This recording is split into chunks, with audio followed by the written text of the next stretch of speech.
You can't call me or any black person any place in the world a racist. We don't have the power to do to white people what white people have done to us. And even if we did, we don't have that low-down, dirty nature. So do you believe there Hold aren't on. any good white people? If there are, I haven't met them.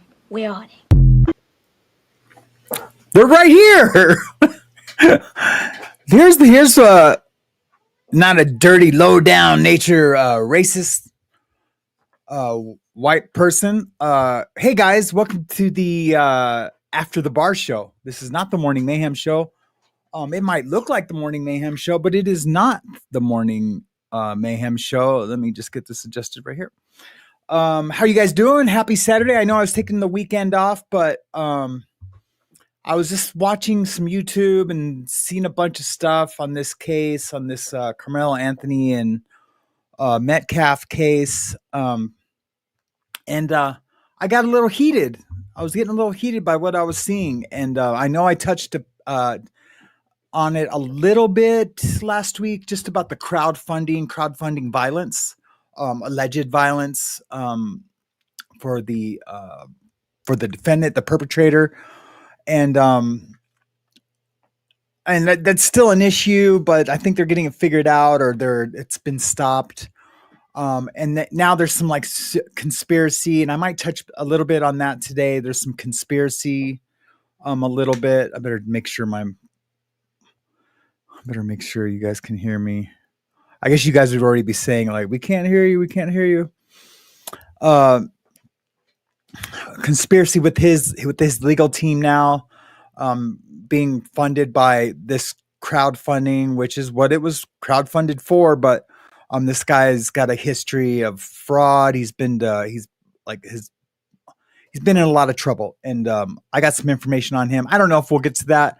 I'm really just want to talk about why this does not justify deadly force. I mean, really, there is no justification legally, morally, or ethically for what Carmelo Anthony did, period. Let's break it down clearly.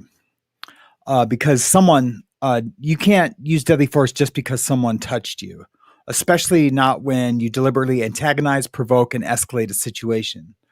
As every piece of credible witness testimony in this case suggests, there was no self-defense, no reason for self-defense. This just was not self-defense. It was preparation for violence. Hold on, guys. What, honey? Hazley. I'll be done in a few, honey. Yeah, it was plain and simple preparation for violence. Texas law is crystal clear on this. To use deadly force, a person must have a reasonable belief that such force is immediately necessary to prevent another person's use of unlawful deadly force. Let me say that again. Not to respond to being grabbed, not to save face, and certainly not to win an argument over a seat, but only to stop unlawful deadly force. There is zero evidence that Austin Metcalf was threatening with deadly force. There is, however, overwhelming evidence that Carmelo Anthony provoked the situation, armed himself in advance, and manipulated the moment to justify the use of his knife. This is not a case where a kid was jumped, backed into a corner, or facing real life-threatening danger. This is someone who sat down with a chip on his shoulder, taunted others with threats like touch me and see what happens, reached into his bag to imply he had a weapon, and waited for a reason to strike. That's not fear. That's opportunity. Even if you believe he was touched or grabbed first, grabbing someone is not a green light to stab them in the chest. That is not self-defense. That is intentional violence under the false pretense of fear. Ask yourself, if you truly feared for your life, why stay in the confrontation? Why not walk away? Why not alert a teacher, a coach, a school official? Why bring a knife to a sanctioned event in the first place? What we're seeing is someone who set the stage, escalated the drama, and then used lethal force when the play unfolded as planned. It's not self-defense. It's strategic provocation, and a young life was taken because of it. Carmelo Anthony should be held accountable to the fullest extent of the law, and I believe he will. Not protected by bad faith arguments, racial narratives without evidence, or political theater. This isn't about right or left. It isn't about black or white. It's about right and wrong, and this was absolutely wrong. I wrote that down. I'm like test driving my new teleprompter. You guys can probably see that. Yeah, I can do a recap. I can do a brief recap, and I'll just try to do it with. So this is here. We'll just do it with this. So the let me find it. I got all kinds of stuff on this.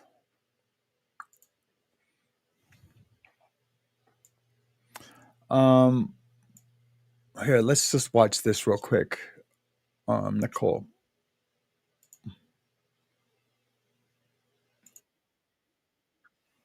Stabbing a Texas student athlete during a track meet, allegedly admitted to the crime. Now, he also asked officers if his actions could be considered self-defense. That is according to a newly released arrest report. On Wednesday morning, 17-year-old Austin Metcalf, a junior at Memorial High School in Frisco, Texas, was killed at a track meet. Police said a student from Centennial High School in Frisco, 17-year-old Carmelo Anthony, stabbed Metcalf in the chest during a fight.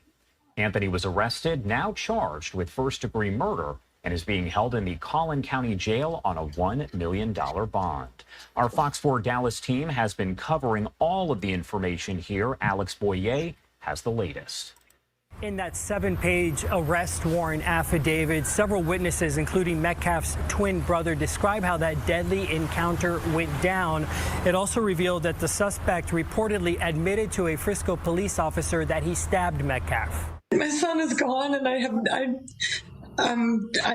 don't really have words. I've tried to figure out what I was going to say. So I see in the chat that you'd already realized what it was. Sorry about that. I should have made it more clear before I started my my monologue that I wrote. So yeah, it's pretty. So I was on X, and I'm never on X, but it was kind of like my day off. So I was like, cruising around X, and this is what I saw in my timeline was this. Who was there, and there were a bunch of kids from there was an argument between Carmelo Anthony, who was from a rival school, who was there, and there were a bunch of kids from this town or whatever, and they got into an altercation. They told him he wasn't supposed to be there. Apparently they had words. Carmelo Anthony pulled a knife out from his bag and said, "Touch me and see what happens." Witnesses said either he was touched or grabbed. They were different witness accounts, but that Austin Metcalf did put hands on Carmelo, who then stabbed him once in the chest before running away. According to police, Carmelo Anthony, when he got apprehended or turned himself in, however the story goes, I mean, different accounts, he asked if Austin was going to be okay and said it was self-defense. He said he grabbed me and I said self-defense. The family is arguing it was self-defense.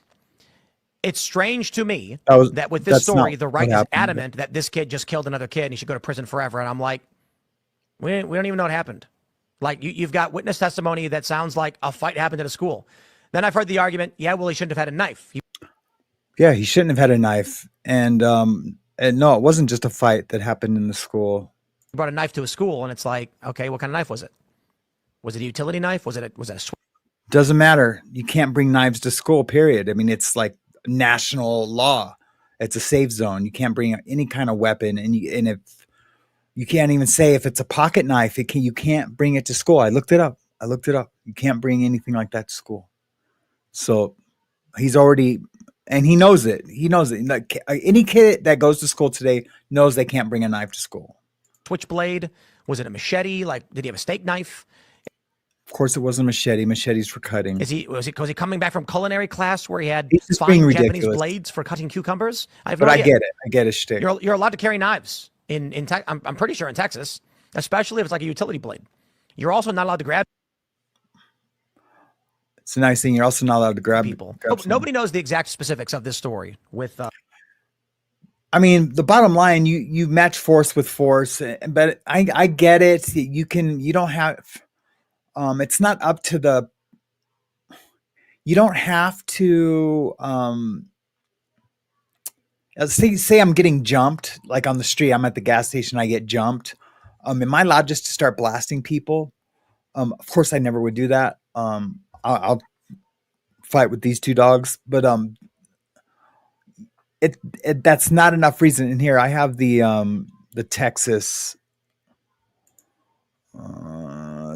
Penal Code. A person is justified in using deadly force against another if the actor would be justified in using force against the others under Section 9.31. When and up to the degree the actor reasonably believes the deadly force is immediately necessary, and to protect the actor against the other's use or attempted use of unlawful deadly force. That's pretty cut and dry. Somebody, I don't know if he was bigger than him or not bigger than him. Someone bigger than him, that is not, wanting to fight because you're telling him, don't, fight. When I was that young and all the testosterone I had, I only played football for like 3 weeks in high school, so I can't really say, but I did have a lot of testosterone, and I did want to play football. Did I say basketball the first time? I did want to play football, and it was Tim Pool, Renebi. Yep. And I probably would have done the same thing. Well, let's go then. You know what I mean? If I'm asking you to leave our private team tent where we have our personal belongings out, like wallets, and where you go to the game, you're in there, whatever. It's a private tent. He was just asked to leave politely. And that's from witness testimony, multiple witness testimony. He was asked to leave politely. He said he wasn't. And then, the kid, was like, no, well then, I don't know if he said, I want to make you leave. I don't think he even said that, but he, an altercation started, but there was no, he didn't have to protect himself. And I'm reading from the deadly force Texas Penal Code against the other's use of attempted use of unlawful deadly force. That wasn't happening. Not even close. I don't want to get too far out there in the conspiracy woods about this, because I don't think like this all happened like provoked so it could be in the media. I don't think the kid meant to kill him. Not for a second. But he did stab him in the chest. I mean, you're really like even in the joint, you like go for the sides, and you don't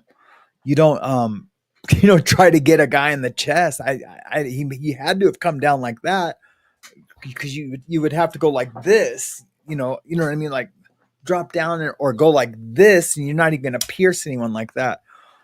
So he had to have gone like this with the knife, and it's super sad, man.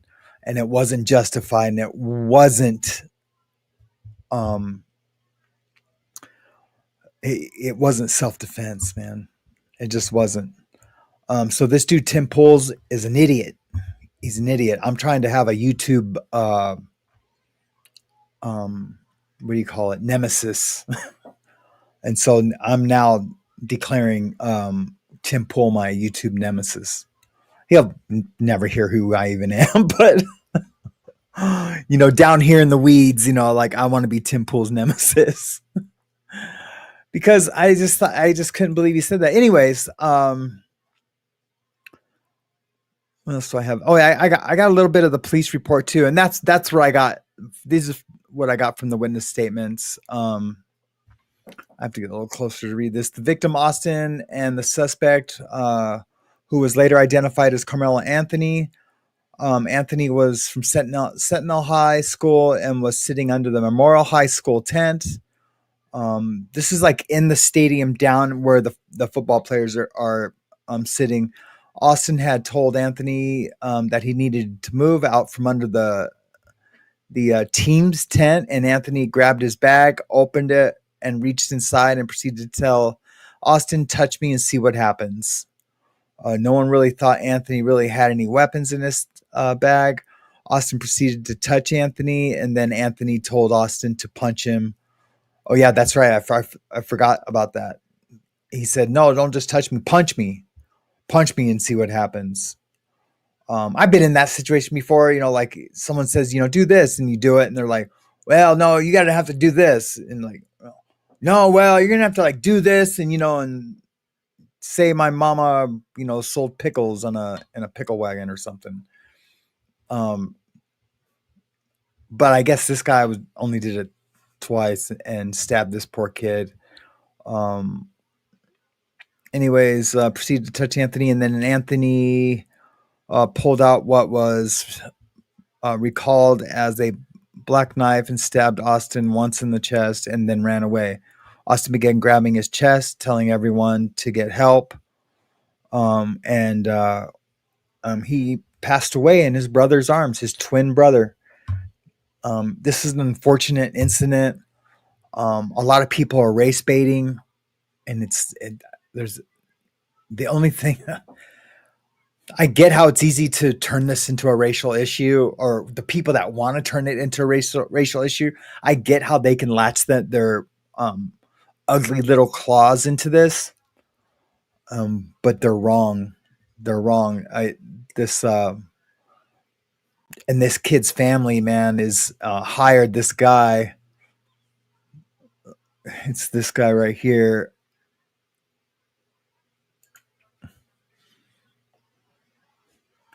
Let me remove this. This guy right here, his name is, damn, I forgot his name. Kim T. Cole. This guy, he's the Next Generation Action Network. Is holding a press conference. So this Next Generation Action Network is part of Black Lives Matter. And these are the people that this defendant hired. And it's crazy. I'm trying to remember what Dallas the video. County grand jury has indicted a civil rights activist. Dominique Alexander, the founder of the Next Generation Action Network, was indicted today on a charge of continuous violence against the family. That's a third-degree felony. He was arrested back in April after his girlfriend, Kiera Saunders, told police Alexander assaulted her. However, in an affidavit filed before today's indictment, Saunders says she doesn't want any part of the prosecution and won't testify. Dallas County grand jury has indicted a civil rights. Yeah, so it's this guy. All that crowdfunding money is going to these guys so they can have their lawyers fight this case in the media for everybody, and it's just nuts. Yeah, there's no reason to stab someone who's unarmed. Period. Doesn't matter about race at all. Especially an athlete. An athlete. Now there's people out there calling this kid a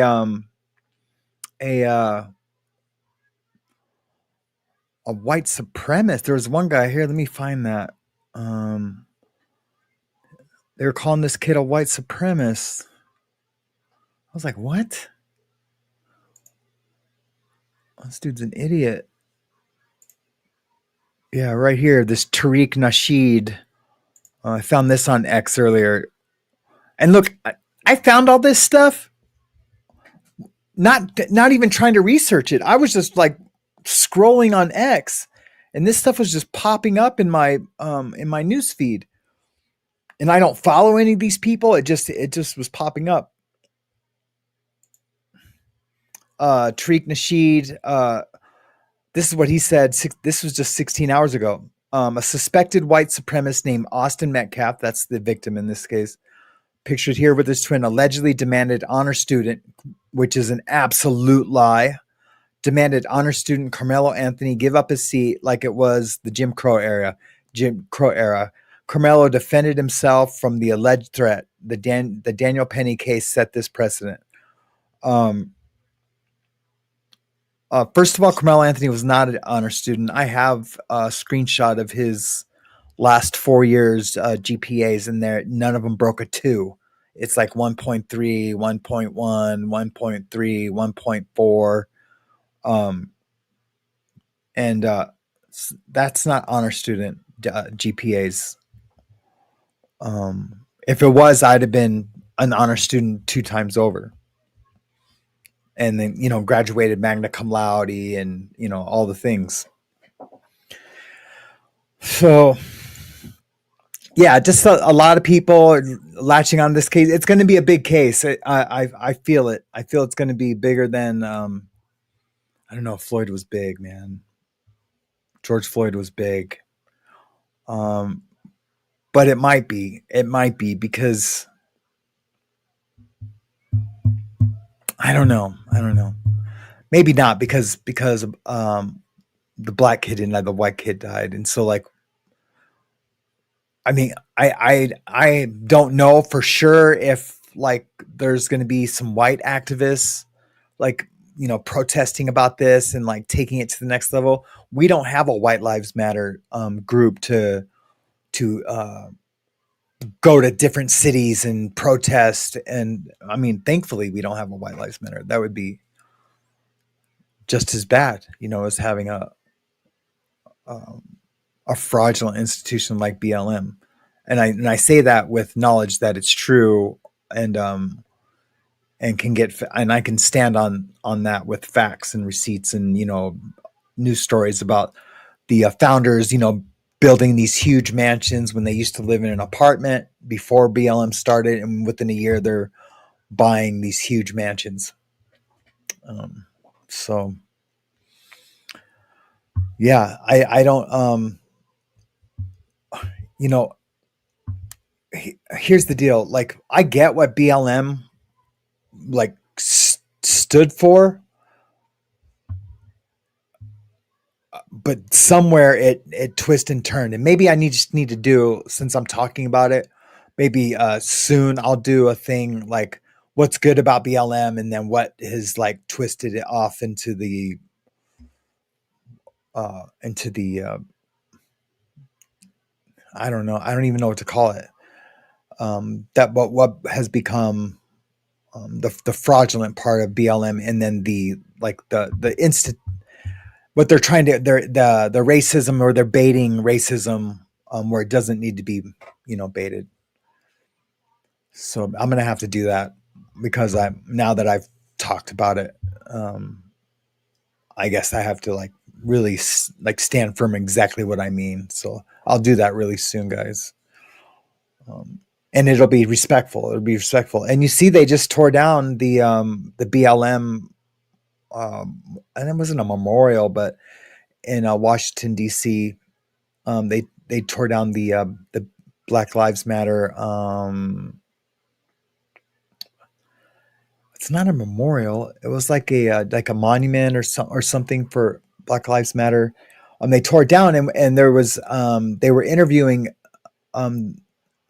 the African American community that live in that area, and they were just I'll tear it down. They've never done anything for anyone in our city, and they were upset that it was even there, which was crazy. And nobody wanted anything to do with BLM.